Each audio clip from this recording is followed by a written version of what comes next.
16 tim dari 11 negara akan memperebutkan gelar juara dunia Mobile Legends di M3 World Championship. Ya, setelah prediksi MPL gue kemarin hampir bener, banyak orang-orang yang langsung nyuruh gue tuh buat konten prediksi lagi lah untuk di M3 nanti. Tapi, berhubung M3 bentar lagi dimulai dan sesuai voting kemarin yang udah hampir 11.000 suara, jadi di konten kali ini gue bakal bahas performa pejuang-pejuang M3 World Championship 2021. Tapi sebelum lanjut, seperti biasa, gue juga mau ngingetin buat lu pada, daripada nantinya ada komen-komen yang gak jelas ya kan. Jadi ini hanya analisa gue pribadi, perlu digarisbawahi, analisa gue pribadi yang gue lihat di beberapa pertandingan mereka. Jadi analisa gue ini mungkin bisa aja dapat berubah kapanpun. Dan juga kalau gue ada yang salah dalam menganalisa, ya wajar, karena gue bukan pro player dan juga coach. Karena ini hanya pendapat gue pribadi. Oke, langsung aja gue buka dari yang pertama, yaitu tim Bloodthirst King dari tim Amerika Utara.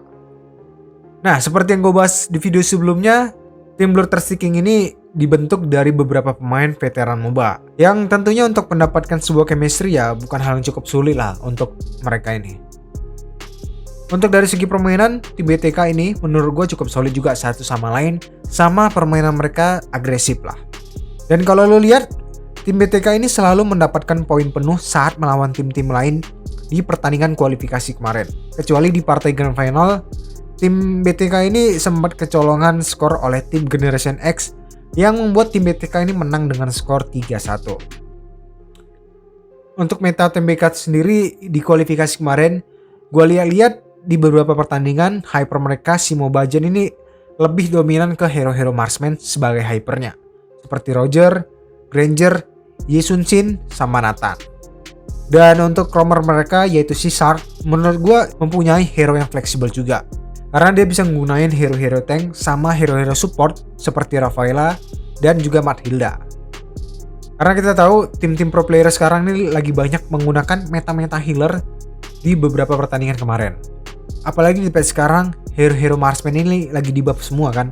Dan di patch terbaru nanti, Roger ini juga di buff, dan hero Florin juga di buff dari segi pengisian darahnya. Jadi menurut gue, di M3 nanti kemungkinan ya, ini masih kemungkinan aja ya, beberapa tim ini pasti menggunakan meta-meta healer setelah patch baru nanti. Untuk roster tim Bloodthirst King sendiri, gue juga belum tahu siapa yang bakal main di M3 nanti. Dan juga belum ada pengumuman roster mereka dari pihak Muntun, tapi ya kemungkinan mereka akan menggunakan roster seperti di kualifikasi kemarin lah. Jadi kita tunggu aja performa mereka di M3 World Championship. Oke, lanjut lagi kita pindah ke tim Bedel dari Turki. Ya, untuk tim Bedel di kualifikasi kemarin, dari segi permainan menurut gue mereka cukup bermain dengan agresif. Dan untuk meta tim Bedel, dari hypernya si Kazue, dia ini cukup mempunyai hero pool yang cukup luas juga. Entah itu hero-hero mage, marksman, sama assassin. Tapi cukup disayangkan, seperti yang gue bawain kemarin, jungler dari tim Bedel yaitu Kazue ini gak bisa ikut ke M3 Singapura. Karena pada saat tes PCR di pra penerbangan, Kazue ini mendapatkan hasil positif untuk COVID-19-nya. Tentunya dengan hasil positif Kazue, tim Bedel pun harus mencari pengganti untuk mengisi posisi Kazue di Singapura nanti. Dan kemarin melalui Instagram resmi tim Bedel, mereka mendatangkan anggota baru yaitu Paranoid untuk menggantikan posisi Kazue di M3 World Championship. Nah, ngomongin pemain baru mereka yaitu Paranoid, gue juga baru-baru tahu ini kalau Paranoid adalah top global funny dan juga YouTuber asal Turki yang cukup dominan menggunakan hero-hero assassin di kontennya. Nah, balik lagi kita ke timnya. Untuk pemakaian hero pool dari setiap pemainnya, tim Bedel ini menurut gue cukup luas juga. Apalagi untuk di posisi pin laner sama roamer, bisa gue bilang cukup fleksibel. Contoh seperti roamer mereka yaitu si Soa, dia juga bisa menggunakan hero-hero tank sama hero-hero support. Terus untuk di mid lane-nya ya sama seperti biasanya menggunakan hero-hero high ground. Dan untuk side lane-nya sama seperti biasanya menggunakan hero-hero tebal dan juga bisa menggunakan hero-hero marksman di god lane.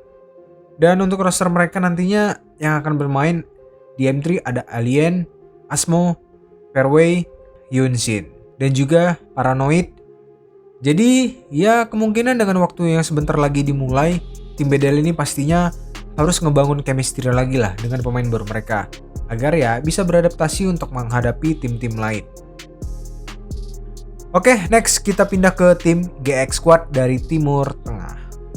Ya, untuk tim GX Squad sendiri gue juga belum bisa menganalisa permainan mereka, karena kan katanya diganti semua ini pemainnya.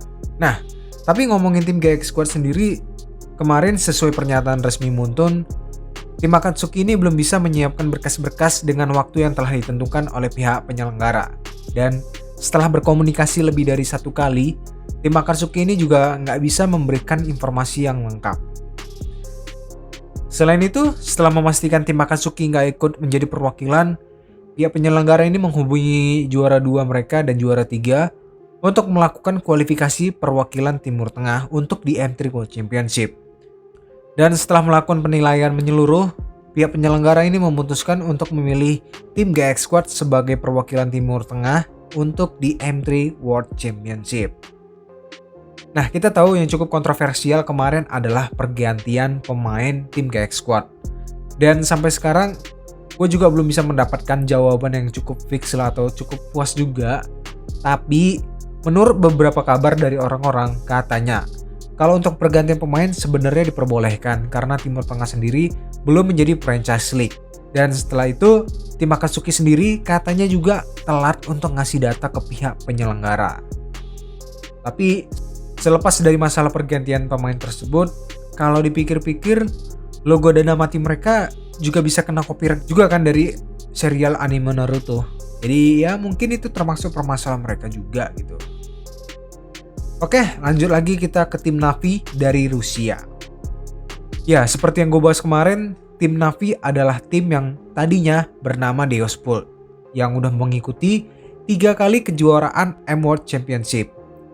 Tentunya dengan prestasi mereka yang selalu menjadi perwakilan Rusia di kejuaraan M-World, tim Deospol pun kini diakuisisi oleh organisasi e-sport raksasa asal Ukraina yaitu Na'Vi untuk memakai nama mereka di M3 World Championship 2021. Nah, ngomongin soal meta tim Na'Vi sendiri, di beberapa pertandingan kualifikasi kemarin, bisa gue bilang untuk pemakaian hero dari tim Na'Vi cukup luas juga.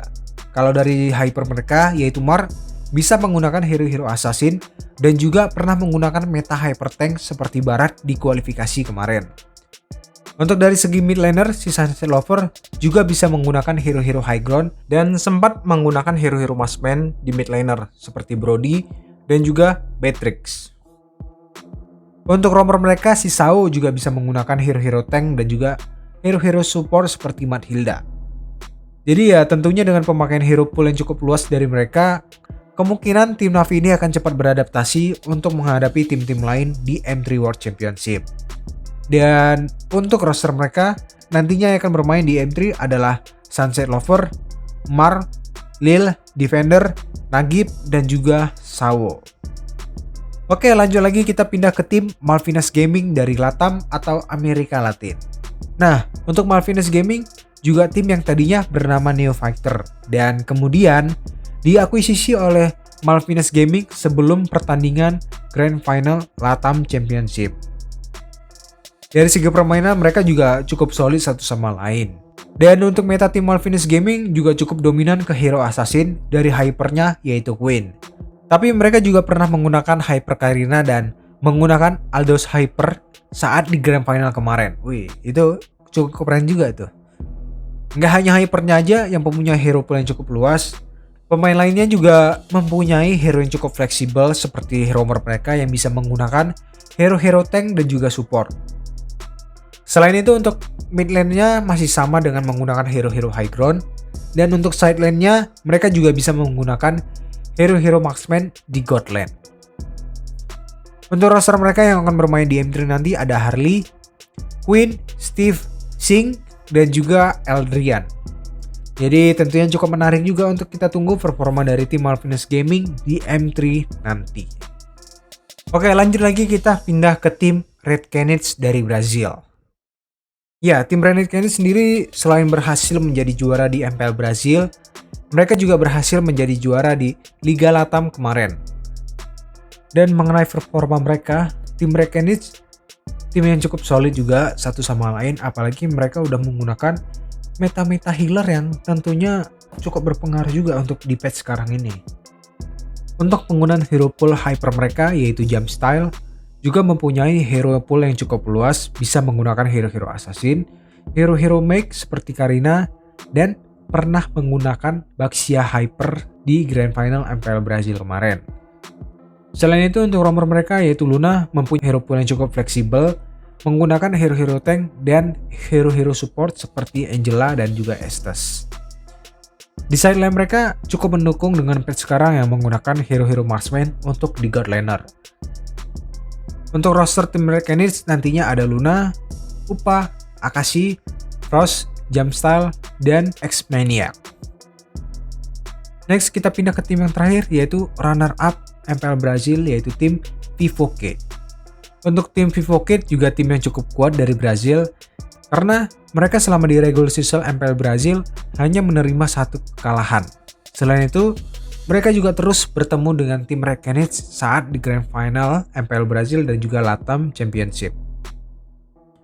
Ngomongin dari segi performa atau meta yang mereka pakai ya sama seperti Red Canids yang mempunyai hero pool yang cukup fleksibel untuk di segi hyper, roamer, dan juga side lane mereka. Jadi menurut gua untuk kedua tim perwakilan dari Brazil ini cukup bisa bersaing dengan tim-tim lain untuk di M3 World Championship nantinya. Dan untuk roster mereka nanti ada Mike, Prime, Tekashi, Luis, King, dan juga Blake. Jadi dari 7 tim luar saya ini menurut lu untuk di M3 nanti kira-kira tim mana yang cukup kuat untuk bersaing melawan tim-tim lain? Mungkin lu bisa komen-komen bawah. Oke, mungkin itu aja untuk beberapa analisa gua dari tim luar saya yang akan bermain di M3 World Championship. Like, share, dan subscribe jika lo suka dengan konten gue kali ini. Dan tungguin konten-konten gue selanjutnya. Bye!